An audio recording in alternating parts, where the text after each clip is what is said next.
بسم اللہ الرحمن الرحیم۔ یروشلم کی ساحرہ۔ یروشلم کی ساحرہ ان لوگوں کی داستان ہے جو حضور صلی اللہ علیہ وآلہ وسلم کی آمد کے منتظر تھے۔ یہ نبطی عربوں کی عظیم تاریخ ہے جنہوں نے بیک وقت رومنوں، مصر کے حکمران گالس، یروشلم کے بادشاہ ہیروڈیس اور مشرق کے حکمران حدار بن حدار کو بدترین شکستیں دیں۔ یہ حسین و جمیل اور تاریخی لڑکی ہیرودیہ کا قصہ بھی ہے جس نے اپنے زہد شکن رقص کے انعام کے طور پر اللہ کے نبی یحییٰ علیہ السلام کا سر مانگا تھا۔ یہ اصحاب کہف کے اساطیری شہر رقیم کی کتھا بھی ہے۔ اس میں نبطیوں کے بادشاہ حارث کی ترکتاز بھی ہے۔ یروشلم کی ساحرہ میں قدیم سابی مذہب کی پوری تفصیل بھی ملے گی۔ یہ تاریخ کے مشہور ڈاکو براہا کی سرگزشت بھی دیے ہوئے ہے جو حضرت عیسیٰ علیہ السلام کے حادثات زندان میں رہا۔ غزیہ کی یروشلم کی ساحرہ زمانہ قبل اسلام کی وہ سرگزشت ہے جسے ایک دلچسپ کہانی کی صورت میں تاریخ کے اوراق سے قطرہ قطرہ کشید کیا گیا ہے۔ مصنف اسلم راہی M.A۔ سورج مغرب سے طلوع ہو رہا تھا۔ بھولی بھالی صحرا کی خواہشیں دل کے زمزم میں محبت کے چھینٹوں کی طرح جاگ اٹھی تھیں۔ کھجوروں کے سرسبز میٹھے پھلوں والے نخلستانوں کے وہی برسوں پہلے کے عشق کے طور اور حسن کے انداز تھے۔ صحرائی وسعتوں کو ناپتے ہوئے پرندے مختلف آوازیں نکالتے ہوئے کچھ اس طرح محو پرواز تھے جیسے نجد کی تنہائیوں میں اچانک کیس کی آواز گونج اٹھی ہو۔ آشنا منظروں کے لیے بےتاب آنکھیں جاگ اٹھی تھیں۔ خاموشی میں گھلی ہوئی یادوں کی تلخیاں سمٹنے لگی تھیں۔ بینائی کے محدب عدسوں سے سورج کی سترنگی روشنیوں کی کوسیں جسموں کے منشور سے گزر کر روئے گیتی کے چمنزاروں کو بارونق کرنے لگی تھیں۔ ظلم کی بکھری چادر سمٹنے لگی تھی۔ روشنی کے تند بلا خیز سمندر نے مردہ خوابوں کے عجائب گھروں کو ایک طرح سے آباد کرنا شروع کر دیا تھا۔ علی، اس کا باپ حسام بن زرار، علی کی ماں اور حبیب بن عثمان کی ممانی، اس کے علاوہ عبیرہ اور عبیرہ کی ماں ادیمہ اور حبیب بن عثمان کی ماں یوباب ایک کمرے میں بیٹھے باہم گفتگو کر رہے تھے کہ حویلی کے صدر دروازے پر کسی نے زوردار دستک دی۔ علی اپنی جگہ پر اٹھ کھڑا ہوا اور سب کو مخاطب کر کے کہنے لگا، میں دیکھتا ہوں کہ کون ہے۔ اس کے ساتھ ہی علی اس کمرے سے باہر نکلا۔ صدر دروازے پر آیا۔ دروازے کی زنجیر اس نے کھولی۔ دروازہ جب کھلا تو دنگ رہ گیا۔ دروازے پر اس وقت عریب، السار، اوزال، حویلہ، خلدو، شکیلہ، شہیر، نبطی سلطنت کا وزیر سلاس، اس کے علاوہ اس کے دونوں بیٹے، نبطیوں کا بڑا پجاری ایرخ اپنے گھوڑوں پر سوار کھڑے تھے۔ انہیں دیکھتے ہوئے علی کے چہرے پر گہری مسکراہٹ کھیل گئی۔ بلند آواز میں اس نے ان سب کو خوش آمدید کہا، پھر ایک طرف ہٹا، پھر ان سب کو اندر آنے کے لیے کہا۔ سب باری باری اپنے گھوڑوں سے اتر گئے۔ گھوڑوں کی لگامیں تھامے وہ حویلی میں داخل ہوئے۔ اتنی دیر تک کمرے میں بیٹھے حسام بن زرار اور عبیرہ بھی نکل آئے تھے۔ ان کے پیچھے پیچھے ادیمہ بھی اپنی بہن اور حبیب بن عثمان کی ماں یوباب کو تھامے کمرے سے نکلی تھی۔ سب نے گھوڑوں کی باگیں چھوڑ دیں اور آگے بڑھ کر سب ملے۔ اس موقع پر حبیب کی ماں یوباب نے اپنی بہن اور عبیرہ کی ماں ادیمہ کو مخاطب کیا، ادیمہ، یہ کون لوگ آئے ہیں؟ لگتا ہے ہماری حویلی میں بہت سے گھوڑ سوار آئے ہیں۔ کیا میرا بیٹا حبیب بن عثمان آیا ہے اور اس کے ساتھ سعید بھی ہے؟ ادیمہ کے چہرے پر مسکراہٹ نمودار ہوئی۔ پھر سے ہلکی سی آواز میں اپنی بہن یوباب کو مخاطب کیا، نہیں میری بہن، ایسا نہیں ہے، بلکہ ہماری حویلی میں بڑے معزز مہمان آئے ہیں۔ نبطیوں کے بادشاہ حارث کی بیویاں، بڑی بیٹی عریب، چھوٹی بیٹی حویلہ اور بڑے پجاری ایرخ کی بیٹی راما کے علاوہ کچھ اور لوگ بھی ہیں جنہیں میں نہیں پہچانتی۔ اس موقع پر علی بول پڑا، جو اور لوگ ہیں ان کا تعارف میں کرواتا ہوں۔ ایک السار ہے جو محترم ایرخ کی بڑی بیٹی ہے، نبطی سلطنت کے وزیر سلاس ہیں۔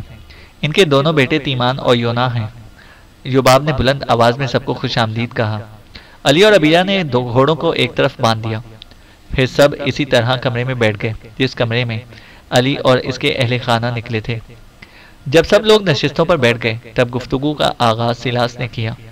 اس نے علی کی طرف دیکھتے ہوئے پوچھ لیا، علی میرے بیٹے، تم نے یہ نہیں پوچھا کہ ہم لوگ اکٹھے اس سمت کیسے آ گئے ہیں جبکہ لشکر ابھی تک محاذ جنگ پر ہے؟ علی کے چہرے پر مسکراہٹ نمودار ہوئی۔ کچھ کہنا ہی چاہتا تھا کہ اس کا باپ حسام بن زرار بول پڑا، معزز محترم، پوچھنے کی ضرورت ہی نہیں تھی، ہم تو صرف یہ جانتے ہیں کہ آپ جو ہمارے گھر آئے ہیں تو اس میں بھی ضرور ہماری بہتری ہوگی۔ اس پر سیلاس مسکراتے ہوئے بول پڑا، دراصل ہم ایک انتہائی اہم کام کے سلسلے میں سب یہاں آئے ہیں۔ میرے خیال میں آج دوپہر سے پہلے ہمارا لشکر بھی یہاں پہنچ جائے گا۔ لشکر میں ہمارے بادشاہ حارث کے علاوہ حبیب بن عثمان، سعید، مالک اور زبال بھی شامل ہوں گے۔ لشکر یہاں قیام کرے گا۔ اس قیام کے دوران ایک نہیں کئی شادیوں کا اہتمام کیا جائے گا، مثلاً علی اور عبیرہ کی شادی، عریب اور میرے بیٹے تیمان کی شادی، حویلہ اور میرے دوسرے بیٹے یونا کی شادی، عرق کی بڑی بیٹی السار اور محترم حارث کے چھوٹے بیٹے زبال کی شادی، سعید اور راما کی شادی، محترم حارث کے بڑے بیٹے مالک بن حارث اور میری بیٹی شہیر کی شادی۔ اس قدر شادیوں کا اہتمام میرے خیال میں آج ہی کیا جائے گا۔ جس طرح ہمیں اطلاع دی گئی ہے لشکر آج یہاں پہنچے گا، ان فوری شادیوں کا اہتمام کیا جائے گا۔ رات لشکر یہیں بسر کرے گا، اگلے روز یہاں سے رقیم کی طرف کوچ کیا جائے گا۔ اس انکشاف پر علی افسردہ اور ملول ہو گیا تھا۔ کچھ دیر سوچتا رہا، پھر اس نے سیلاس کی طرف دیکھتے ہوئے کہنا شروع کیا، محترم سیلاس، جو کچھ آپ نے کہا ہے یہ ہماری امیدوں کے بالکل خلاف ہے۔ ہمارے درمیان تو یہ طے پایا تھا کہ ابھی میری اور سعید کی شادی کا اہتمام نہیں کیا جائے گا، اور آپ جانتے ہیں کہ ہمارے بھائی حبیب بن عثمان نے قسم کھائی تھی کہ وہ اس وقت تک شادی نہیں کرے گا جب تک اپنے ان دشمنوں سے انتقام نہ لے لے جنہوں نے اس کے باپ کو قتل کیا اور ماں کو اندھا کر دیا تھا۔ یہ بھی طے پایا تھا کہ جب تک حبیب بن عثمان شادی نہیں کرتا اس وقت تک میں اور سعید بھی شادی نہیں کریں گے۔ پھر اتنی جلدی یہ اہتمام کیوں کیا جا رہا ہے؟ سیلاس نے ہلکا سا کہکہا لگایا اور کہنے لگا، یہ سارا اہتمام حبیب بن عثمان ہی کے کہنے پر کیا جا رہا ہے۔ دشمن کو شکست دینے کے بعد اس نے حارث سے التماس کی تھی کہ ان شادیوں کا اہتمام کیا جائے، لہٰذا ہمارے بادشاہ نے اسے قبول کیا۔ اب لشکر یہاں قیام کرے گا اور ان ساری شادیوں کا اہتمام کیا جائے گا۔ میرے خیال میں تمہیں کوئی اعتراض نہیں ہوگا۔ جو لوگ لشکر گاہ سے شہر میں آئے ہیں انہوں نے واضح کیا تھا کہ سعید کو بھی اس شادی پر آمادہ کر لیا گیا ہے۔ علی اور اس کا باپ حسام بن زرار اور گھر کے سارے افراد اس گفتگو سے مطمئن ہو گئے۔ پھر حسام بن زرار نے علی کی طرف دیکھا، علی تم لوگ اٹھو اور مہمانوں کے کھانے کا اہتمام کرو۔ اس پر سیلاس کا بڑا بیٹا تیمان بول پڑا، کسی کو کچھ کرنے کی ضرورت نہیں ہے، صبح کا کھانا پیٹ بھر کر کھا کے ہم شہر سے چلے تھے، اب کھانے کا اہتمام لشکر کی یہاں آمد کے بعد ہی کیا جائے گا، لہٰذا سب اپنی جگہ پر بیٹھے رہیں اور شادی کے اس موضوع پر ہی گفتگو کرنے لگے۔ دوپہر گزر جانے کے بعد نبطیوں کا بادشاہ حارث، حبیب بن عثمان، مالک، زیبال اور دوسرے سالار بھی لشکر کو لے کر حبیب بن عثمان کے نخلستان پہنچے۔ حبیب بن عثمان کی حویلی سے سب نے نکل کر بہترین انداز میں استقبال کیا۔ پھر حارث کے حکم پر دیکھتے ہی دیکھتے نخلستان کے مغرب میں خیموں کا ایک خوبصورت شہر آباد کر دیا گیا۔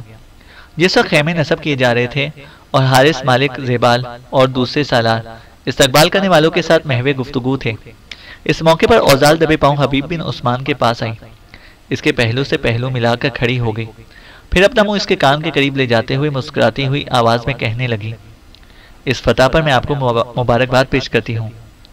حبیب بن عثمان کے چہرے پر مسکراہٹ کھیل گئی، کچھ کہنا ہی چاہتا تھا کہ خاموش ہو گیا، اس لیے کہ اس کی خالہ ادیمہ، اس کی اندھی ماں یوباب آ رہی تھی۔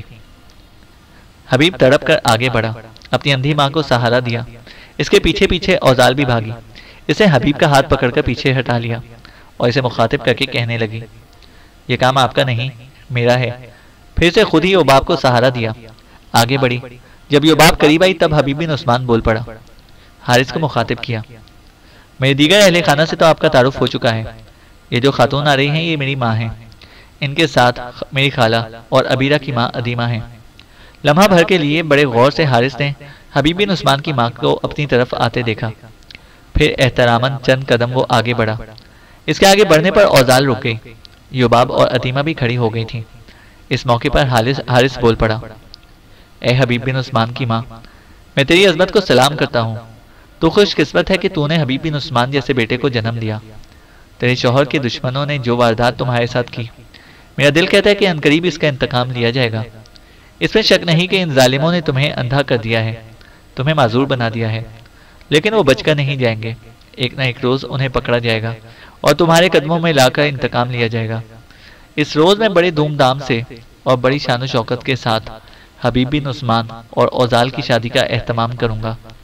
پھر حارث نے اپنے پہلو میں کھڑے حبیب بن عثمان کی طرف دیکھا۔ حبیب، میرے بیٹے، اپنی ماں اور اپنے دیگر اہل خانہ کے اپنے خیمے میں منتقل کرو۔ جب تک میں یہاں ہوں سب لوگ خیموں کے اس شہر میں ہی رہیں گے۔ حبیب میرے بیٹے، اپنی ماں کو خیمے میں چھوڑنے کے بعد میرے پاس آؤ۔ اس کے بعد میں جس موضوع پر گفتگو کرنا چاہتا ہوں، جس کے لیے ہم سب یہاں پر جمع ہوئے ہیں۔ حبیب بن عثمان اپنی ماں کو ساتھ لے کر گیا۔ اوزال بھی اس کے ساتھ تھی۔ دوسرے اہل خانہ بھی حبیب بن عثمان کے ساتھ ہو لیے۔ ان میں حارث کی بیٹی عریب اور دوسری بیٹی حویلہ کے علاوہ عبیرہ، شہیر، راما اور السار بھی شامل تھیں۔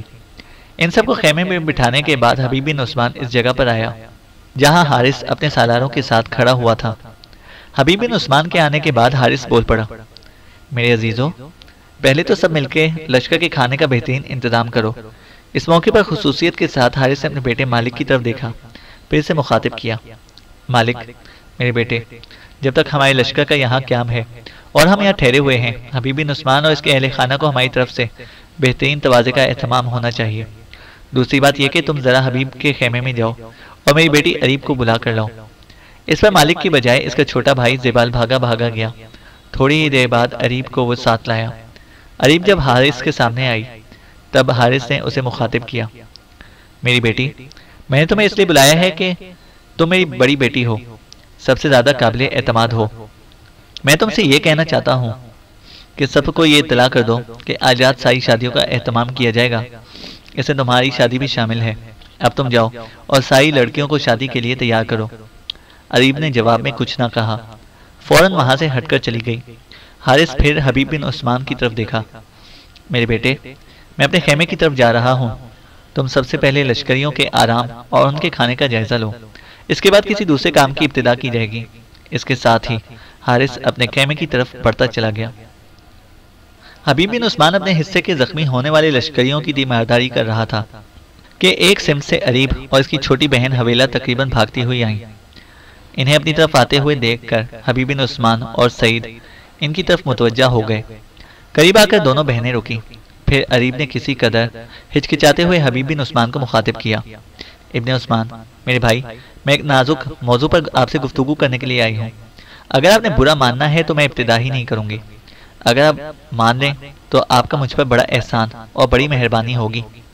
عریب کے ان الفاظ پر حبیب بن عثمان کے چہرے پر مسکراہٹ کھل گئی۔ کہنے لگا، اب تمہید نہ باندھیں، جو کچھ کہنا ہے میری بہن کھل کر کہو۔ پہلے میں نے تمہاری کسی بات کا برا مانا ہے کیا؟ کہو کیا کہنا چاہتی ہو۔ حبیب بن عثمان کے ان الفاظ سے عریب کی کچھ ہمت بندھی۔ زومانی انداز میں اپنے پہلو میں کھڑی اپنی بہن حویلہ کی طرف دیکھا، پھر حبیب بن عثمان کی طرف دیکھتے ہوئے کہنے لگی، ابن عثمان، میرے بھائی، آپ کے ادھر آنے کے بعد ہم سب نے مل کر ایک معاملہ طے کیا ہے، لیکن اس معاملے کو عملی صورت دینے سے پہلے آپ کی اجازت ضروری ہے۔ اس سلسلے میں نے اپنے باپ سے بھی بات کی ہے، اپنے بھائی مالک اور زبال سے بھی بات کر چکی ہوں۔ ان سب کا کہنا ہے کہ آخری اجازت حبیب بن عثمان ہی کی طرف سے ملے گی۔ مجھے امید ہے کہ آپ مجھے مایوس نہیں کریں گے۔ حبیب بن عثمان نے تیز نگاہوں سے عریب کی طرف دیکھا، پھر بول اٹھا، میری بہن، کہو تم کیا کہنا چاہتی ہو۔ عریب کچھ ہچکچائی، ہمت بڑھانے کے لیے ایک بار پھر اپنے پہلو میں کھڑی اپنی بہن کی طرف دیکھا، اس کے بعد بولی، میرے بھائی، آپ جانتے ہیں کہ جو شب آ رہی ہے اس شب کو ہماری شادیوں کا اہتمام کیا جائے گا۔ سب کی خواہش تھی کہ شادیوں کے اس موقع پر اوزال رقص کرے۔ سب نے مل کر مجھ سے رابطہ کیا اور میں اوزال سے کہوں کہ وہ خوشی کے اس موقع پر اپنے رقص کا مظاہرہ کرے، اس لیے کہ لوگوں میں یہی مشہور ہے کہ جہاں اوزال جیسی خوبصورت کوئی نہیں، وہاں اس جیسا رقص بھی کوئی نہیں کر سکتا۔ سب لوگ بے چین ہیں کہ ایک بار اوزال کا رقص دیکھیں۔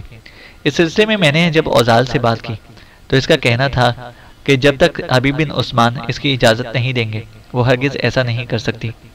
میرے بھائی، اوزال نے مجھے یہ بھی بتایا تھا کہ جب سے وہ یروشلم سے نکل کر رقیم میں آئی ہے، کیا کبھی اس نے کسی موقع پر گانے کے علاوہ رقص کا مظاہرہ کیا ہے؟ ایسا وہ اس وقت ہی کرے گی جب تمہاری طرف سے اسے اجازت ملے گی۔ اس سلسلے میں نے اپنے باپ سے بھی بات کی، بھائیوں سے بھی مشورہ کیا۔ ان سب کا کہنا یہی ہے کہ اوزال اگر رقص کرے تو ٹھیک ہے، لیکن اس کے لیے پہلے حبیب بن عثمان کی اجازت لینا انتہا درجے کا ضروری ہے۔ جب میں آپ سے اجازت لینے کے لیے خیمے سے نکلی تب اوزال نے مجھ پر یہ بھی واضح کیا کہ جب تک آپ خود اوزال سے رقص کرنے کے لیے نہ کہیں گے اس وقت تک وہ رقص نہیں کرے گی۔ جب تک اریب بولتی رہی، اریب کے قریب پہلو میں کھڑا حبیب کا ماموزاد سعید اس کی طرف بڑے غور سے دیکھتا رہا۔ جب وہ خاموش ہوئی تب حبیب بن عثمان بول پڑا، اگر آپ لوگوں کی یہ خواہش ہے تو مجھے کوئی اعتراض نہیں۔ اوزال اگر رقص کرتی ہے تو اس میں کوئی حرج نہیں، کیونکہ یہ شادی کا موقع ہے۔ حبیب بن عثمان کے ان الفاظ پر اریب اور حویلا کی خوشی کی کوئی انتہا نہ تھی۔ اریب فوراً آگے بڑھی اور حبیب کا دایاں ہاتھ اپنے دونوں ہاتھوں میں لیا اور اسے چوم لیا۔ یہ صورتحال دیکھتے ہوئے حویلا بھی آگے بڑھی اور اس نے بھی حبیب بن عثمان کا ہاتھ لے کر چوم لیا۔ اس موقع پر حبیب بن عثمان ہنس دیا اور کہنے لگا، یہ تم دونوں بہنیں کیا حرکت کر رہی ہو؟ تم دونوں میرے ہاتھوں کو ایسے چوم رہی ہو جیسے میں نے کوئی بہت بڑا مارکا سر انجام دیا ہو۔ اس بار اریب کی بجائے حویلا نے حبیب بن عثمان کو مخاطب کیا، میرے بھائی، جس وقت میں اور اریب خیمے سے نکلی تھی ہمیں ڈر تھا کہ آپ اوزال کو رقص کرنے کی اجازت نہیں دیں گے، لیکن آپ کے الفاظ نے ہمارے سارے شبہات کو دور کر دیا ہے۔ اس بنا پر ہم اس قدر خوشی کا اظہار کر رہی ہیں۔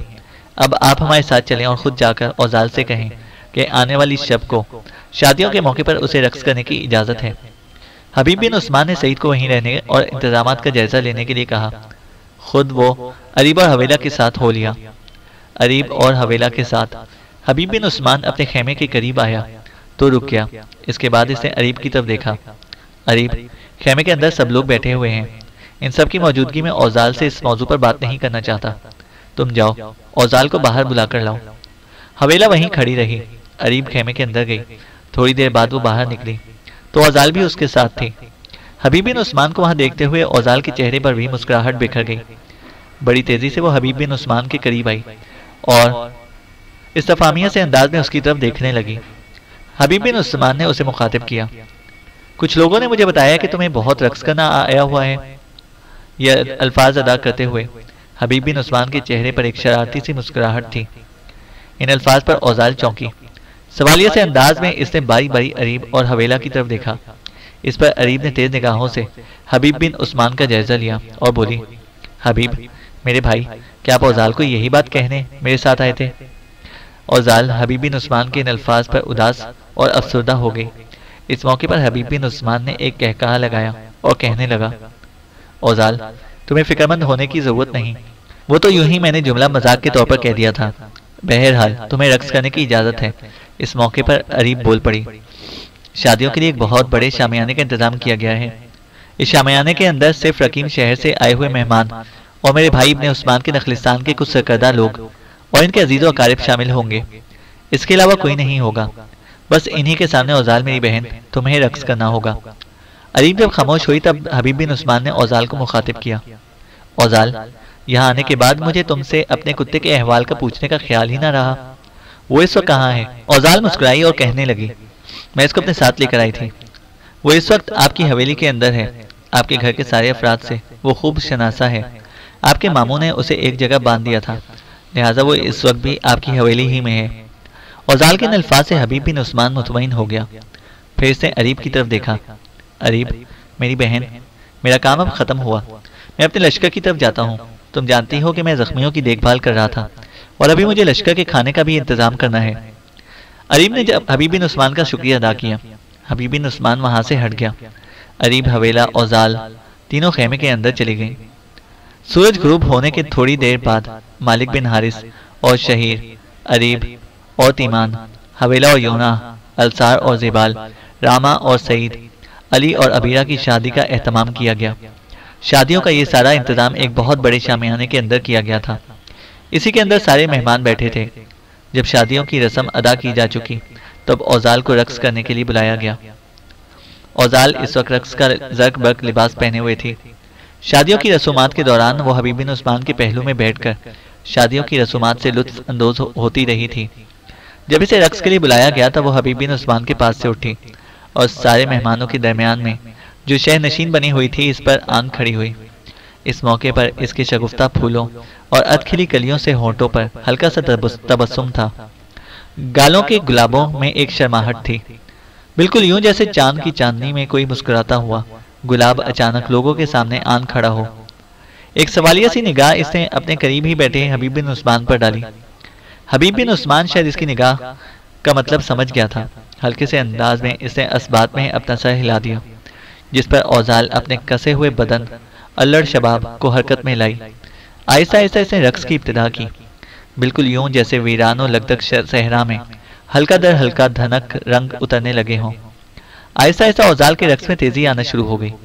ایسا محسوس ہو رہا تھا جیسے راتوں کی حسین تنہائیوں، چاند کی سیمی نرم ضیاء کے اندر آتشی پنہا شرارے دینے لگی ہو۔ چاروں سمت جھلملاتی مشعلوں کی روشنی میں اوزال کا بدن تیزی اختیار کرتا چلا جا رہا تھا۔ پھر اس نے اپنے رقص کو اس طرح عروج پر پہنچا دیا کہ دیکھنے والوں کو لگا کہ اس کا رقص گویا موسیقی کے ہیجان خیز الہان، گرم تند لاوے اور تیز آندھیوں کی جھکڑوں میں چیختے بھاگتے ہوئے لمحوں کی صورت اختیار کر گیا ہو۔ رقص جاری تھا۔ لگتا تھا کہ کائنات مسکراتے ہوئے اوزال کی آنکھوں میں سما گئی ہو، اور مسرت کی جستجو کرتے لمحے کتاب زندگی کے اوراق سے حسین نقوش تلاش کرنے کے لیے اس کی اداؤں کے اندر جھلملانے لگے ہوں۔ اس کے چہرے کی شفق میں زندگی کا رسیلا پن جوبن پہ آئے ہوئے رقص کے وقت اوزال کا بدن فطرت کی پراسرار قوتوں کے اندر کف اڑاتی موجوں کی صورت اختیار کر چکا تھا۔ جو لوگ وہاں بیٹھے رقص دیکھ رہے تھے، اوزال کے بدن کے خشکن زاویوں اور برق کی طرح اس کے رقص نے انہیں دہکتی آگ میں سلگا کر رکھ دیا تھا، اور رقص کرتے ہوئے وہ یوں محسوس کر رہے تھے جیسے کسی نادیدہ قوت نے انہیں تلخ لمحوں سے نکال کر نغموں کے ساز پرسوز پر سوار کر دیا ہو۔ کچھ دیر مزید رقص جاری رہا۔ اس کے بعد اوزال نے رقص کرنا بند کر دیا۔ رقص کے لیے بنی ہوئی شہ نشین سے وہ نیچے اتری، پھر لجاتی شرماتی دوبارہ حبیب بن عثمان کے پہلو میں آ کر بیٹھ گئی اور سوالیہ سے انداز میں اس کی آنکھوں میں دیکھنے لگی تھی۔ اس موقع پر دھیمے سے لہجے میں حبیب بن عثمان نے مسکراتے ہوئے اسے مخاطب کیا، میں تو سوچ بھی نہیں سکتا تھا کہ تم اس قدر طوفانی رقص کر سکتی ہو۔ بہرحال تم نے کمال کر دیا ہے۔ اوزال نے اس موقع پر بڑے پیارے انداز میں اپنا ہاتھ حبیب بن عثمان کے ہاتھ پر رکھ دیا اور کہنے لگی، میرا تو سب کچھ آپ ہی کا ہے۔ جواب میں حبیب بن عثمان کچھ کہنا چاہتا تھا کہ خاموش رہا، اس لیے کہ حارث اپنی جگہ پر اٹھ کھڑا ہوا اور کہنے لگا، ابن عثمان، اگر اس موقع پر تمہاری اور اوزال کی بھی شادی ہوتی تو میری خوشیوں کی کوئی انتہا نہ ہوتی۔ ہائے بدقسمتی کے مجبوریوں کی وجہ سے تمہیں اور اوزال کو رشتہ ازدواج میں نہ ڈالا جا سکا۔ یہ شادی شدہ جوڑے اپنے اپنے خیموں میں جا سکتے ہیں۔ حبیب میرے بیٹے، تم اوزال کو لے کر میرے خیال میں اپنی حویلی میں چلے جاؤ۔ اس پر سب لوگ اٹھے اور اس شامیانے سے نکل کر باہر چلے گئے۔ اپنے لشکر کے ساتھ نبطیوں کے بادشاہ حارث نے 2 روز حبیب بن عثمان کے نخلستان میں قیام کیا۔ اس کے بعد اپنے لشکر کے ساتھ وہ رکین شہر کی طرف چلا گیا۔ ہیرودیس اور اس کی بیوی ہیرودیا دونوں اپنے کمرہ خاص میں بیٹھے ہوئے تھے کہ ہیرودیس کا چوبدار اندر آیا اور اسے مخاطب کر کے کہنے لگا، مالک، ایک قاصد مصر کے رومن حاکم گالس کی طرف سے آیا ہے اور آپ کی خدمت میں حاضر ہونا چاہتا ہے۔ اس کے پاس کوئی انتہائی اہم پیغام ہے جو وہ آپ تک پہنچانا چاہتا ہے۔ اپنے چوبدار کے ان الفاظ پر ہیرودیس ہی نہیں، ہیرودیا بھی چونکی تھی۔ پھر ہیرودیا نے ہیرودیس کو مخاطب کیا، لگتا ہے نبطیوں کے بادشاہ حارث کے ہاتھوں ہماری شکست کی خبر روم میں رومنوں کے شہنشاہ کے پاس پہنچ چکی ہے۔ میرا دل کہتا ہے کہ رومنوں کے شہنشاہ نے اس سلسلے میں اپنے مصر کے حاکم گالس کو کچھ کہا ہوگا، اور گالس نے اس سلسلے میں اپنا کوئی قاصد ہماری طرف روانہ کیا ہے۔ ہیرودیا کی اس گفتگو پر ہیرودیس نے اسبات میں اپنی گردن ہلائی، پھر اپنے چوبدار کو مخاطب کیا، میں اور ہیرودیا قصر کے بڑے کمرے کی طرف جا رہے ہیں۔ اپنی سلطنت کے سالاروں اور عمائدین کو وہاں آنے کے لیے کہو، میں وہیں سب کی موجودگی میں قاصد سے ملنا پسند کروں گا۔ چوبدار باہر نکل گیا۔ ہیرودیس اور ہیرودیا تھوڑی دیر تک وہیں بیٹھ کر باتیں کرتے رہے، پھر اٹھے قصر کے بڑے کمرے سے میں آئے۔ اس وقت سلطنت کے سارے اراکین وہاں جمع تھے۔ ان کی آمد پر سب کھڑے ہو گئے۔ جب وہ دونوں اپنی نشستوں پر بیٹھ گئے تب ہیرودیس نے اپنے چوبدار کو حکم دیا کہ مصر کے رومن حاکم گالس کی طرف سے جو قاصد آیا ہے اسے پیش کیا جائے۔ چوبدار باہر نکل گیا۔ تھوڑی دیر بعد وہ اپنے ساتھ ایک شخص کو لے کر آیا۔ اسے ہیرودیس کے سامنے لا کر کھڑا کیا گیا۔ اس شخص نے خوب جھک کر ہیرودیس کو تعظیم دی، پھر وہ بول پڑا، یروشلم کے عظیم بادشاہ، مجھے مصر کے حاکم گالس نے آپ کی طرف روانہ کیا ہے۔ وہ قاصد یہیں تک کہہ پایا تھا کہ ہیرودیس نے اسے مخاطب کیا، کیا تم بتاؤ گے کہ تمہارے پاس کس کا پیغام ہے؟ گالس یا رومنوں کے شہنشاہ کا؟ قاصد کے چہرے پر ہلکی سی مسکراہٹ نمودار ہوئی، پھر وہ کہہ اٹھا، مالک، آپ پلاطس اور ڈیکا پولیس کی نبطیوں کے بادشاہ حارث کے ہاتھوں شکست کی خبر روم میں رومنوں کے شہنشاہ کے پاس پہنچ چکی ہے۔ اس سلسلے میں رومنوں کے شہنشاہ نے تیز رفتار قاصد گالس کی طرف روانہ کیا۔ کچھ صلاح مشورہ ہوا، اس کے بعد مجھے آپ کی طرف روانہ کیا گیا۔ رومن شہنشاہ کے حکم کے مطابق گالس نے جو پیغام آپ کی طرف بھیجا ہے وہ یہ ہے کہ آپ اپنی جنگی تیاریوں کو اپنے عروج پر پہنچا دیں۔ کچھ قاصد پلاطس اور ڈیکا پولیس کی طرف گئے ہیں، ان کے نام بھی یہ پیغام بھیجا گیا ہے کہ وہ اپنے لشکر آپ کی طرف روانہ کریں تاکہ آپ کے پاس ایک بڑا لشکر ہو۔ جب یہ تیاریاں مکمل ہو جائیں گی تب آپ اس کی اطلاع مصر کے حاکم گالس کو دیں گے۔ گالس اپنے لشکر کے ساتھ مصر سے نکلے گا۔ اس کا سالار اعلیٰ اسٹرابو جو ایک انتہائی خونخوار جنگجو ہے اس کے ہمراہ ہوگا۔ دونوں لشکر کو لے کر مصر سے نکلیں گے اور بحر لوط کا رخ کریں گے۔ بحر لوط کے کنارے وہ آپ سے آن ملیں گے۔ اس طرح آپ، گالس اور اسٹرابو تینوں مل کر نبطیوں کے بادشاہ حارث سے ٹکرائیں گے۔ گالس کا پیغام ہے کہ نبطیوں کے بادشاہ حارث نے آپ کو شکست دے کر انتہائی احمقانہ قدم اٹھایا ہے۔ اب اس کا ان سرزمینوں میں قائم رہنا رومنوں کے لیے خطرناک ہے، لہذا رومنوں کے بادشاہ کی طرف سے صاف اور واضح احکامات جاری کر دیے گئے ہیں کہ نبطی سلطنت کو نیست و نابود کر دیا جائے۔ آپ جانتے ہیں کہ مصر کے حاکم کا سپہ سالار اسٹرابو جنگ کا ایسا وسیع تجربہ رکھتا ہے کہ آج تک اس کی سالاری میں رومنوں نے جتنی بھی جنگیں کی ان سب جنگوں میں اسٹرابو کو شاندار فتوحات حاصل ہوئی۔ کسی ایک جنگ میں بھی اسٹرابو کو شکست کا سامنا نہیں کرنا پڑا۔ رومن یہ امید لگائے ہوئے ہیں کہ گالس اور اسٹرابو کے ہاتھوں نبطیوں کی سلطنت اسی طرح تباہ و برباد ہو جائے گی جس طرح اس سے پہلے قوم سمود نیست و نابود کر دی گئی تھی۔ مالک، میرے پاس یہی پیغام ہے، اب آپ حکم دیں کہ مجھے کیا کرنا ہے۔ یہ پیغام سن کر ہیرودیس کو کچھ تسلی ہوئی۔ پہلے وہ یہ خیال کر رہا تھا کہ رومنوں کا شہنشاہ یا مصر کا حاکم گالس اس سے شکست کی باز پرس کریں گے، لیکن ایسا نہیں ہوا۔ اب جبکہ اسے خبر ہوئی کہ رومنوں کا شہنشاہ اور گالس دونوں ہی اس کی مدد کے لیے آمادہ ہیں، تب وہ سنبھلا اور گالس کی طرف سے آنے والے قاصد کو اسے مخاطب کیا۔ تم 1-2 روز یہاں پر قیام کرو، اس کے بعد واپس جاؤ۔ گالس اور اسٹرابو دونوں کو میری طرف سے مطمئن کرو کہ جیسا انہوں نے کہا ہے ویسا ہی ہوگا۔ میں نبطیوں کے بادشاہ حارث کے خلاف حرکت میں آنے کے لیے زیادہ دن نہیں لوں گا۔ اس سلسلے میں میں شام کے حاکم حداد بن حدار سے بھی رابطہ قائم کر رہا ہوں۔ مجھے امید ہے کہ عنقریب میں اپنی تیاریوں کی اطلاع گالس کو کروں گا۔ اس کے بعد نبطیوں کے خلاف حرکت میں آیا جائے گا۔ اب تم جا سکتے ہو۔ زمین کی طرف جھکتے ہوئے قاصد نے ایک بار پھر ہیرودیس کو تعظیم دی۔ اس کے بعد قاصد وہاں سے نکلتا چلا گیا۔ قاصد کے جانے کے بعد ہیرودیس نے اپنے سامنے بیٹھے ہوئے اراکین سلطنت کو مخاطب کرتے ہوئے کہنا شروع کیا، عزیزو، جس وقت یہ قاصد آیا تھا میں فکر مند تھا کہ نبطیوں کے ہاتھوں ہماری شکست پر رومنوں کا شہنشاہ نے ہماری بازپرس کی ہوگی، لیکن ایسا نہیں ہے۔ اب جبکہ رومنوں کے شہنشاہ نے اپنے مصری حاکم گالس کو حکم دے دیا ہے کہ وہ نبطیوں کے خلاف ہماری مدد کرے تو یہ ہمارے لیے ایک اطمینان کا باعث ہے۔ میں تم پر یہ بھی واضح کر دوں کہ میں آج ہی تیز رفتار قاصد شام کے حاکم حداد بن حدار کی طرف روانہ کر رہا ہوں۔ میں چاہتا ہوں کہ اسے بھی اس جنگ میں ملوث کروں تاکہ نبطیوں کے خلاف ہماری فتح یقینی ہو جائے۔ اس کے ساتھ ہی وہ اجلاس ہیرودیس نے برخاست کر دیا۔ جب اراکین سلطنت چلے گئے تب ہیرودیس اپنی جگہ سے اٹھا۔ ہیرودیا بھی کھڑی ہو گئی۔ اپنی خوابگاہ کی طرف جاتے ہوئے ہیرودیس نے ہیرودیا کو مخاطب کیا، میرے ذہن میں ایک اور بات آئی ہے۔ میں جو قاصد دمشق سے کے حاکم حداد بن حدار کی طرف روانہ کروں گا، اس کے ذریعے حداد بن حدار پر یہ بھی واضح کروں گا کہ اوزال نام کی لڑکی جسے لوگ یروشلم کی ساحرہ کہتے ہیں اور جس کے حسن، جس کی خوبصورتی اور جس کے رقص سے وہ متاثر تھا اور جسے وہ اپنے حرم میں داخل کرنا چاہتا تھا، وہ لڑکی اس وقت نبطیوں کے مرکزی شہر رقیم میں ہے۔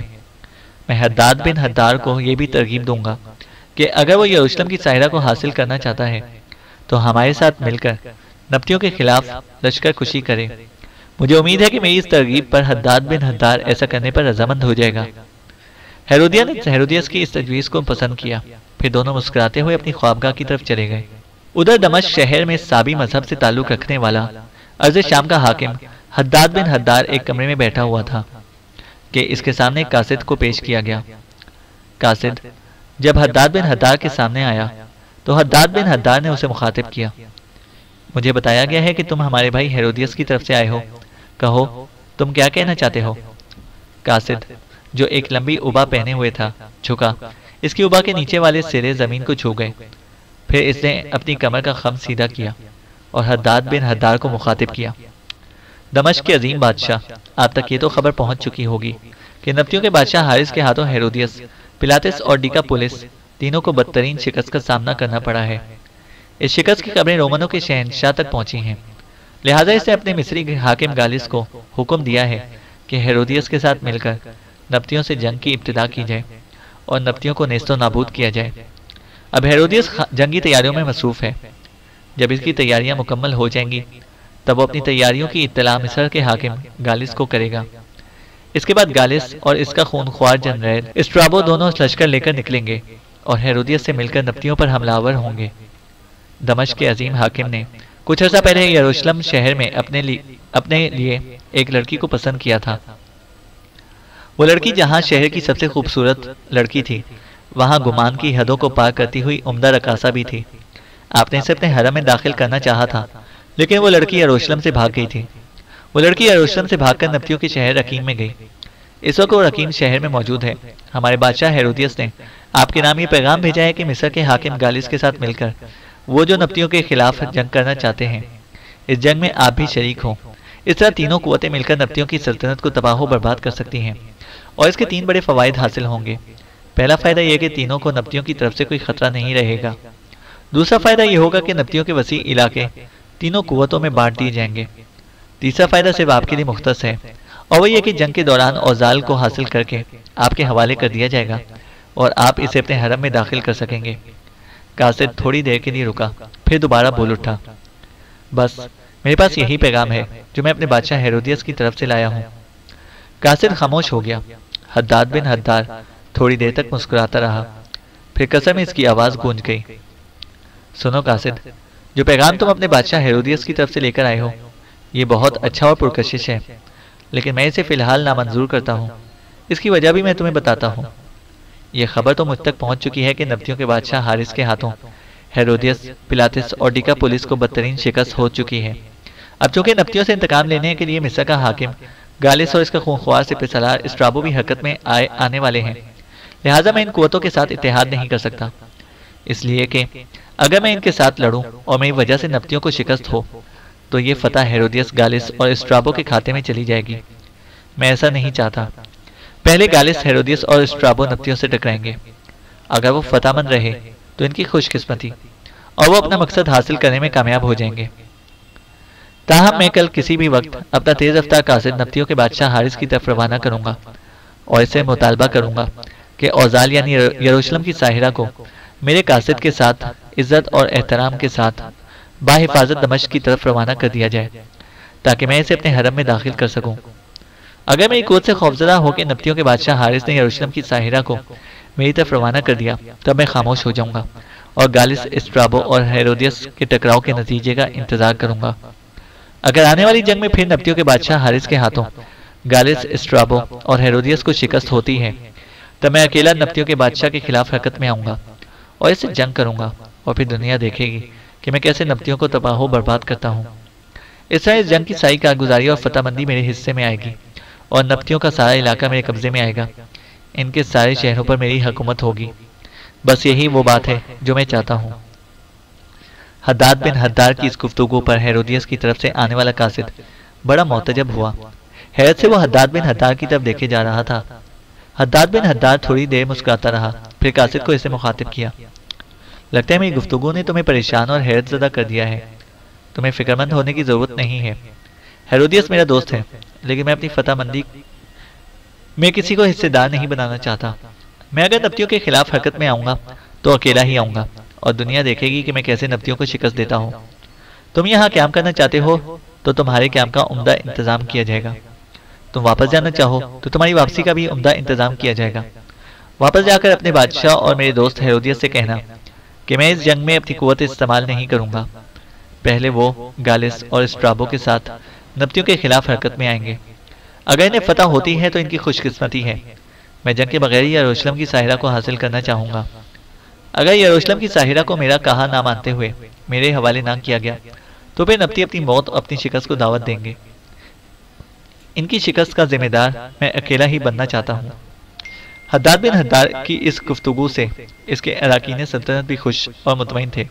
پھر حداد بن حداد نے قاصد کو مخاطب کیا، جو پیغام تم لے کر آئے تھے اس کا جواب میں نے تمہیں دے دیا ہے، اب تم جا سکتے ہو۔ حداد بن حداد کے ان الفاظ کے ساتھ ہی اس کا چوبدار اس کمرے کے وسطی حصے میں آیا اور قاصد کو اپنے ساتھ لے گیا۔ اگلے روز ایک قاصد دمشق سے نبطیوں کے مرکزی شہر رقیم کا رخ کر رہا تھا۔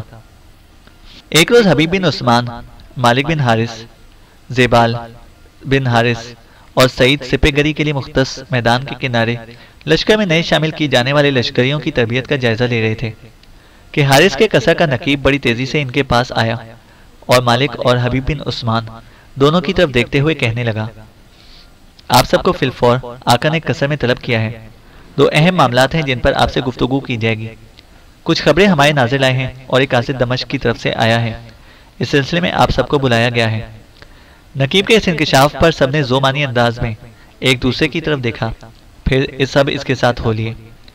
جب وہ قصر میں داخل ہوئے تو قصر میں پہلے سے اراکین سلطنت بیٹھے ہوئے تھے۔ جب وہ سبھی اپنی نشستوں پر بیٹھ گئے تب حارث نے گفتگو کا آغاز کیا اور کہنا شروع کیا، عزیزو، میں تمہارے ساتھ دو موضوع پر گفتگو کرنا چاہتا ہوں۔ پہلی بات وہ جو ہمارے ناظر اور مخبر لے کر آئے ہیں۔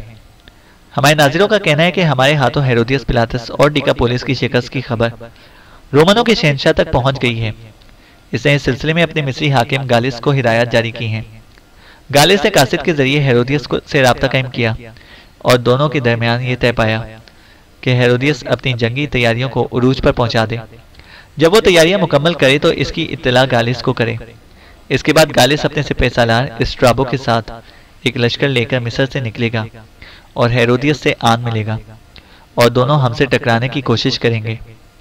دوسری خبر کچھ اس طرح ہے کہ ہیرودیس نے دمشق کے بادشاہ حداد بن حداد کو اس آنے والی متوجہ جنگ میں شامل کرنے کی کوشش کی، لیکن حداد بن حداد نے ایسا کرنے سے منع کر دیا۔ اس کا کہنا ہے کہ وہ نبطیوں کے خلاف اکیلا ہی جنگ کرے گا، تاکہ نبطیوں کے خلاف جو فتح حاصل ہو اس کا وہ اکیلا ہی حقدار ہو۔ تاہم اس نے ایک قاصد ہماری طرف بھجوایا ہے۔ میرے داروغہ نے قاصد کے ساتھ تفصیل سے گفتگو کی ہے، ابھی تک اسے میرے سامنے نہیں لایا گیا۔ تاہم داروغہ نے اس سے جو کچھ پوچھا ہے اس کے مطابق وہ اپنے بادشاہ حداد بن حداد کا یہ پیغام لے کر آیا ہے کہ حداد بن حداد کو ہیرودیس نے اطلاع دے دی ہے کہ اوزال یروشلم سے بھاگ کر یہاں پہنچ چکی ہے، لہذا حداد بن حداد نے قاصد بھیجا ہے۔ قاصد اس کا یہ پیغام لے کر آیا ہے کہ ہم اوزال کو بحفاظت حداد بن حداد کے حرم میں داخل کرنے کے لیے دمشق روانہ کر دیں۔ حارث یہاں تک کہتے کہتے رک گیا اور خاموش رہتے ہوئے اپنے سامنے بیٹھے ہوئے لوگوں کی طرف سوالیہ سے انداز میں دیکھنے لگا۔ جس قدر لوگ سامنے بیٹھے ہوئے تھے وہ کچھ دیر تک باہم مشورہ کرتے رہے، پھر وہ شاید کسی بات پر متفق ہو گئے۔ اس کے بعد حبیب بن عثمان نے سب کی نمائندگی کرتے ہوئے حارث کو مخاطب کیا، یہاں بیٹھا ہوا ہر شخص جانتا ہے کہ ہیرودیس پلاتس اور ڈیکا پولیس کو جو ہمارے ہاتھوں شکست ہوئی ہے تو اس کا رد عمل یہی ہونا تھا جو سامنے آ رہا ہے، اور ہم اس کے لیے تیار بھی ہیں۔ جہاں تک مصر سے ہیرودیس کی مدد کے لیے لشکر آنے کا تعلق ہے تو ایسا کر کے وہ ہمیں خوفزدہ نہیں کر سکتے۔ اگر مصر کا رومن حاکم گالس اور اس کا خونخوار سپہ سالار اسٹرابو دونوں کو یہ لشکر لے کر ہیرودیس کی مدد کو نکلے ہیں تو اس سے بھی ہم خود نپٹیں گے۔ اگر وہ دونوں بڑے خونخوار ہیں تو ان دونوں کی خونخواری ہمیں خوفزدہ نہیں کر سکتی۔ ان ساری قوتوں سے نمٹنے کے لیے میرے ذہن میں جو تجویز ہے اس کا ذکر میں نے اپنے ساتھیوں سے کیا ہے اور یہ سب لوگ میری تجویز سے متفق ہیں۔ پہلے وہ تجویز جو میں آپ سے کہتا ہوں، اس کے بعد دمشق کے حاکم حداد بن حداد کو جواب دینے کے لیے جس بات پر ہم متفق ہوئے ہیں اس کا بھی میں آپ سے ذکر کرتا ہوں۔ جو انکشافات آپ نے کیے ہیں ان کے مطابق ہیرودیس پہلے جنگ کے لیے اپنے لشکر کو تیار کرے گا اور اس تیاری میں اسے کچھ وقت لگے گا۔ جب وہ اپنے لشکر کو تیار کرے گا تو لشکر کے ساتھ بحر لوط کی طرف آئے گا اور ساتھ ہی مصر کے رومن حاکم گالس کو اطلاع کر دے گا۔ اس کی طرف سے قاصد جانے کے بعد گالس اپنے سپہ سالار اسٹرابو کے ساتھ لشکر لے کر نکلے گا اور بحر لوط کے کنارے ہیرودیس سے آن ملے گا تاکہ دونوں قوتیں مل کر ہمارے خلاف جنگ کریں۔ اب ہمارا پہلا کام یہ ہوگا کہ ہم آج سے اپنے نقیب، اپنے ناظم، مخبر اور طلایہ گر پھیلا دیں جو صحرائے سینا سے مصر تک پھیل جائیں اور گالس اور اس کے سپہ سالار اسٹرابو کی نقل و حرکت سے ہمیں پوری طرح آگاہ کرتے رہیں۔ گالس اور اسٹرابو جب اپنے لشکر لے کر ہیرودیس کی مدد کے لیے نکلیں تب ہمارے ناظم بروقت ہمیں ان کے کوچ کی اطلاع دیں۔ یہ اطلاع ملتے ہی ایک لشکر کے ساتھ اپنے رقیم شہر سے میں نکلوں گا۔ صحرائے سینا کی بھول بھلائیوں کے اندر مصری لشکر کی راہ روکنے کی کوشش کروں گا۔ مجھے امید ہے کہ صحرائے سینا کے گمنام ٹیلوں کے اندر میں مصر کے رومن لشکر کو شکست دینے میں کامیاب ہو جاؤں گا۔ اگر میں گالس اور اسٹرابو کو مار بھگاؤں تب میں بڑی تیزی سے واپسی کا رخ کروں گا۔ آپ مالک اور دوسرے سالار اتنی دیر تک لشکر کے دوسرے حصے کے ساتھ ہیرودیس کے سامنے جا خیمہ زن ہوں۔ ظاہر ہے جب تک ہیرودیس کے پاس گالس اور اسٹرابو نہ پہنچیں گے وہ اس وقت تک آپ کے ساتھ جنگ کی ابتدا نہیں کرے گا۔ گالس اور اسٹرابو کو شکست دینے کے بعد میں واپس مڑوں گا اور اپنے آگے آگے تیز رفتار قاصد آپ کی طرف بھجواؤں گا۔ ان قاصدوں کے پہنچتے ہی آپ ہیرودیس سے ٹکرا جائیں۔ جس وقت یہ ٹکراؤ اپنے عروج پر آئے گا میں ایک طرف سے ہیرودیس پر حملہ آور ہو جاؤں گا اور اس کی شکست کو یقینی بنانے کی کوشش کروں گا۔ اس طرح مجھے امید ہے کہ ہم گالس، اسٹرابو اور ہیرودیس تینوں قوتوں سے بیک وقت نپٹ سکتے ہیں، اور اگر ہم ایسا کرنے میں کامیاب ہو گئے تو یاد رکھیے گا دشمنوں کے خلاف ہماری یہ سب سے عمدہ اور اعلیٰ پائے کی فتح ہوگی۔ اس کے بعد دشمن کو ہمارے سامنے آنے کے لیے کچھ وقت لگے گا۔ یہاں پر ایک احتیاط اختیار کرنا پڑے گی۔ گالس اور اسٹرابو جب اپنے لشکر کو لے کر اپنے لشکر سے نکلیں گے تو یاد رکھیں وہ بھی اپنے آگے آگے طلایہ گر اور مخبر پھیلانے کی کوشش کریں گے۔ ان کے مخبروں کو اس بات کا علم نہیں ہونا چاہیے کہ ہم نے اپنے پورے لشکر کو 2 حصوں میں تقسیم کیا ہے۔ ایک حصے کو لے کر آپ بحر لوط کی طرف گئے ہیں، دوسرا میری سرکردگی میں صحرائے سینا کا رخ کر چکا ہے۔ میں آپ کی روانگی سے ایک دن پہلے ہی اپنے مستقر سے نکل جاؤں گا۔ عام راستوں کے بجائے میں شاہراہوں سے ہٹ کر گمنام راستوں پر سفر کرتے ہوئے صحرائے سینا کی بھول بھلائیوں میں داخل ہوں گا، اور جو شاہراہ مصر سے نکل کر شام کی طرف جاتی ہے اس کے اطراف میں گھات لگاؤں گا۔ اس طرح میں کوشش کروں گا کہ گالس اور اسٹرابو کے طلایہ گروں کو میری نقل و حرکت کے متعلق خبر نہ ہو۔ اگر ایسا ہو جاتا ہے تو میں اپنے مقصد میں 100% کامیاب رہوں گا۔ مجھے امید ہے کہ اس طرح ہم دشمن پر ایسی ضرب لگائیں گے کہ وہ کچھ عرصے تک اپنی شکست کے زخم چاٹتا رہے گا اور فی الفور ہمارے سامنے آنے کی جرت نہیں کرے گا۔ اب رہی بات حداد بن حدار کی، تو اس کی بھی بڑی عسکری قوت ہے۔ یہ ہمارے حق میں بہتر ہے کہ وہ فوراً ہیرودیس کے ساتھ مل کر ہمارے ساتھ جنگ پر آمادہ نہیں ہوا۔ یہ بات بھی ہمارے حق میں جاتی ہے کہ ہیرودیس کے ساتھ جنگ کرنے کے بجائے اس نے ہم سے اوزال کو طلب کیا ہے۔ اب حداد بن حدار کے قاصدوں کو یہاں بلائیں، اس سے گفتگو کریں۔ جب وہ اوزال کا مطالبہ کرتا ہے تو آپ اس کے مطالبے کو ٹھنڈے دل سے سنیں۔ جب تک وہ بولتا رہے اپنے چہرے پر خوشگوار مسکراہٹ رکھیں، کسی قسم کے جذبات کا اظہار نہ ہونے دیں۔ جب وہ اپنا مدعا کہہ چکے تو آپ بڑے ٹھنڈے طریقے سے اسے مخاطب کر کے کہیں، ہمیں پتہ نہیں کہ اوزال نام کی لڑکی یروشلم سے بھاگ کر رقیم شہر میں پناہ لے چکی ہے۔ اس پر یہ بھی واضح کیا جائے کہ وہ چند دن یہاں قیام کر سکتا ہے تو رقیم شہر میں رکے۔ ہم اوزال کو تلاش کر کے اس کے حوالے کرنے کی کوشش کریں گے۔ اگر وہ وقت ضائع کیے بغیر دمشق کی طرف جانا چاہے تب اسے تحائف سے لاد دیا جائے۔ کچھ تحائف حداد بن حدار اور اس کے روسا کے لیے روانہ کیے جائیں۔ اس طرح یہ قاصد ہمارا معاملہ بہتر انداز میں حداد بن حدار کے سامنے پیش کرے گا۔ دوسری جانب جب حداد بن حدار کو ہماری طرف سے تحائف ملیں گے تو ہمارے معاملے پر وہ ہمدردی سے غور کرے گا۔ تحائف ملنے پر وہ سمجھے گا کہ ہم اس کے سامنے جھک رہے ہیں، اس سے جنگ کرنے پر آمادہ نہیں۔ ہمارے سلوک سے وہ اپنی برتری سمجھے گا اور خوش ہو جائے گا۔ ہم اسے واضح کریں گے کہ جس قدر جلد ہوا ہم اوزال کو اس کی طرف روانہ کر دیں گے۔ یہ پیغام ملنے کے بعد یقیناً حداد بن حدار انتظار کرے گا۔ اتنی دیر تک ہم ہیرودیس، گالس اور اسٹرابو سے نپٹ لیں گے۔ ان کی کمر توڑنے کے بعد ہم کھل کر حداد بن حدار کے سامنے آئیں گے۔ بلکہ میں سمجھتا ہوں کہ ہم لشکر لے کر دمشق کا رخ کریں گے اور حداد بن حدار پر حملہ آور ہونے میں پہل کریں گے، تاکہ رومن اگر اس کے بعد مزید ہم سے جنگ کرنا چاہیں تو حداد بن حدار اس قابل نہ رہے کہ ہمارے خلاف رومنوں کی مدد کر سکے۔ جب ہم حداد بن حدار کی کمر توڑ دیں گے تو پھر ہمارے سامنے اکیلے رومن ہوں گے۔ ان سے نپٹ لینا ہمارے لیے کوئی مشکل کام نہ ہوگا۔ جب تک حبیب بن عثمان بولتا رہا نبطیوں کا بادشاہ حارث اس کی طرف دیکھتا رہا، مسکراتا رہا۔ حبیب بن عثمان خاموش ہوا تب حارث بول پڑا، حارث میرے بیٹے، جو تجاویز تم نے سب نے مل کر طے کی ہیں میں ان سے متفق ہوں۔ ان پر عمل کرتے ہوئے ہم یقیناً اپنے سارے دشمنوں سے اپنی جان بچا سکتے ہیں۔ جو کچھ تم نے طے کیا ہے اس کے مطابق ہی عمل کیا جائے گا۔ پھر حارث نے اپنے چوبدار کو حکم دیا کہ حداد بن حدار کے قاصد کو اندر لائے۔ تھوڑی دیر بعد چوبدار دمشق کے قاصد کو اندر لایا۔ حارث نے اسے عزت بخشی۔ جب وہ اندر آیا تو اس نے اسے اٹھ کر مصافحہ کیا۔ حارث کی اس حرکت پر قاصد دنگ رہ گیا تھا اور اپنی ذات پر ایک طرح سے فخر محسوس کرنے لگا تھا۔ دوبارہ حارث اپنی جگہ پر پھر بیٹھ گیا اور ایک اچھی نشست پر قاصد کو بیٹھنے کا اشارہ کیا۔ قاصد اس پر بیٹھ گیا تو حارث نے اسے مخاطب کیا، میرے چوبدار نے مجھے بتایا ہے کہ تم ہمارے بھائی اور دمشق کے حاکم حداد بن حدار کی طرف سے آئے ہو۔ کہو وہ کیسا ہے، اس کی صحت کیسی ہے، اور اس کی طرف سے تم ہمارے لیے کیا پیغام لے کر آئی ہو؟ دمشق کی طرف سے آنے والا وہ قاصد حارث کی اس گفتگو سے بڑا متاثر دکھائی دے رہا تھا۔ چند لمحوں تک وہ اس ماحول کو عجیب سے انداز میں دیکھتا رہا، پھر حارث کی طرف دیکھتے ہوئے بول اٹھا، نبطیوں کے عظیم بادشاہ، آپ جانتے ہیں کہ کچھ عرصہ پہلے ہمارا بادشاہ حداد بن حدار یروشلم گیا تھا۔ وہاں ہیرودیس نے ایک لڑکی اس کے سامنے پیش کی، جس نے ہمارے بادشاہ کے سامنے رقص پیش کیا۔ ہمارا بادشاہ اس لڑکی کے حسن، اس کی خوبصورتی اور جسامت سے ایسا خوش ہوا کہ اسے اپنے حرم میں داخل کرنے کا ارادہ کر لیا۔ اس لڑکی کا نام تو اوزال تھا، لیکن وہ یروشلم کی ساحرہ کے نام سے مشہور تھی، پر لگتا تھا کہ وہ لڑکی ہمارے بادشاہ کے حرم میں داخل نہیں ہونا چاہتی، لہذا کسی طریقے سے وہ یروشلم سے بھاگ کر آپ کے شہر میں آ گئی۔ اب ہمارے بادشاہ حداد بن حدار نے مجھے آپ کی طرف روانہ کیا ہے تاکہ میں آپ کو اس کا یہ پیغام دوں کہ اوزال نام کی لڑکی جس نے آپ کے شہر حکیم میں پناہ لے رکھی ہے، اپنی حفاظت میں دمشق پہنچایا جائے تاکہ ہمارا بادشاہ حداد بن حدار اسے اپنے حرم میں داخل کر سکے۔ نبطیوں کے بادشاہ، بس یہی وہ پیغام ہے جو مجھے میرے بادشاہ حداد بن حدار نے آپ تک پہنچانے کے لیے کہا تھا۔ اب جو جواب آپ دیں گے وہی میں اپنے شہنشاہ کو پہنچا دوں گا۔ اپنے بادشاہ تک پہنچا دوں گا۔ جب تک قاصد بولتا رہا، دھیمے دھیمے انداز میں حارث مسکراتا رہا۔ اس کے خاموش ہونے پر وہ بول پڑا، جو کچھ تم نے کہا ہے اپنی جگہ درست ہے، پر ہمارے لیے سب سے بڑی الجھن اور تکلیف کی بات یہ ہے کہ ہم اس لڑکی کو جانتے تک نہیں ہیں۔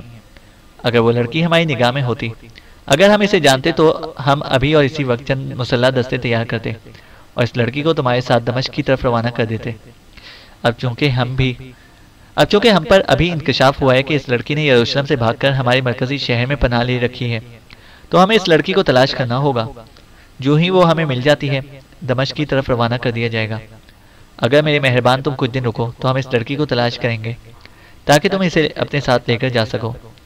حارث کی اس گفتگو کے جواب میں قاصد کچھ دیر تک سوچتا رہا، پھر کہنے لگا، میں اتنے دن کیسے یہاں رک سکتا ہوں؟